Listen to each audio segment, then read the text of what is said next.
दोस्तों नमस्कार, colonel Ajay CEO Ajay Astro Money Guru first global astro finance digital channel से आपसे मुखातिब होता हूं। आज 17 अक्टूबर सन 2023।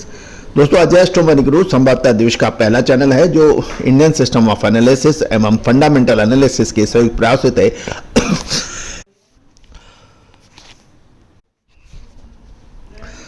तक विश्लेषण आप तक प्रस्तुत करता है तथा देश दुनिया की खबर से आपको लगातार रूबरू कराता है। खबर निकल के आ रही है कि 17 अक्टूबर यानी आज चीनी के स्टॉक घोषित करने का अंतिम समय बताया गया है। चीनी यानी शुगर व्यापारियों को समय पर स्टॉक घोषित करने की अंतिम चेतावनी सरकार ने दी है।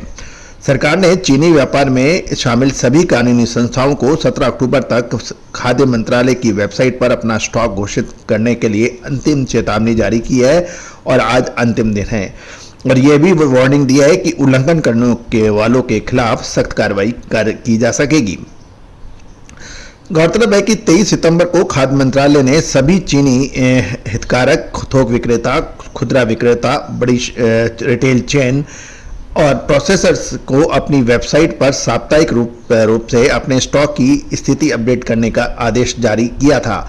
गौरतलब है कि मंत्रालय ने पाया कि चीनी व्यापार यानी स्टॉकिंग से जुड़ी कई कानूनी संस्था चीनी स्टॉक प्रबंधन प्रणाली पर अभी तक पंजीकृत ही नहीं है। मंत्रालय ने सभी चीनी के व्यक्तियों से कहा है कि चीनी और खाद्य तेल निर्देशालय के संज्ञान में विभिन्न उदाहरण लाए गए हैं जहां इनमें से कोई कानूनी संस्था के पास पर्याप्त मात्रा में ये भी पता लगा है कि चीनी का बड़ा भंडारण काफ़ी कुछ संस्थाओं ने कर रखा है।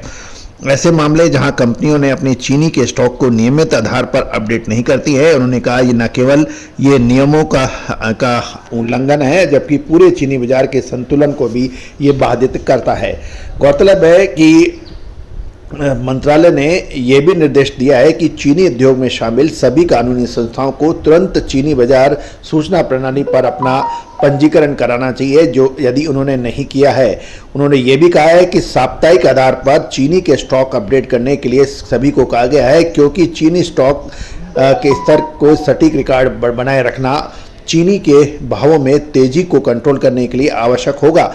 मंत्रालय ने कहा है कि सभी कानूनी संस्थाओं को तुरंत निर्देश का पालन करना चाहिए और स्टॉक स्थिति की पंजीकृत यानी रजिस्ट्रेशन और अपडेट करने में यदि कोई विफलता होता है तो उसे जुर्माना और उसके ऊपर प्रतिबंध भी लगाया जा सकता है।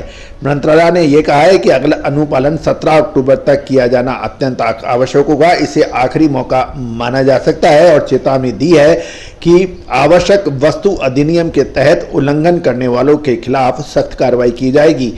इस महीने शुरू हुए 2023-24 सीजन में घरेलू उत्पादन में गिरावट की आशंका के बीच चीनी की कीमतों पर नियंत्रण रखने के लिए सरकारी चीनी स्टॉक पर कड़ी नज़र रख रही है। गौरतलब है कि ये एक महत्वपूर्ण सरकारी घोषणा है और सभी चीनी के अधिकृत व्यापारी, मिल्स और स्टॉकिस्टों को इसका पालन करना आवश्यक होगा। दोस्तों शुगर के ऊपर हम लगातार अपडेट और विश्लेषण आप तक पहुंचाते हैं और इसकी प्राइसिंग की विश्लेषण भी आप तक पहुंचाई जाती है। All the very best, good luck, happy trading.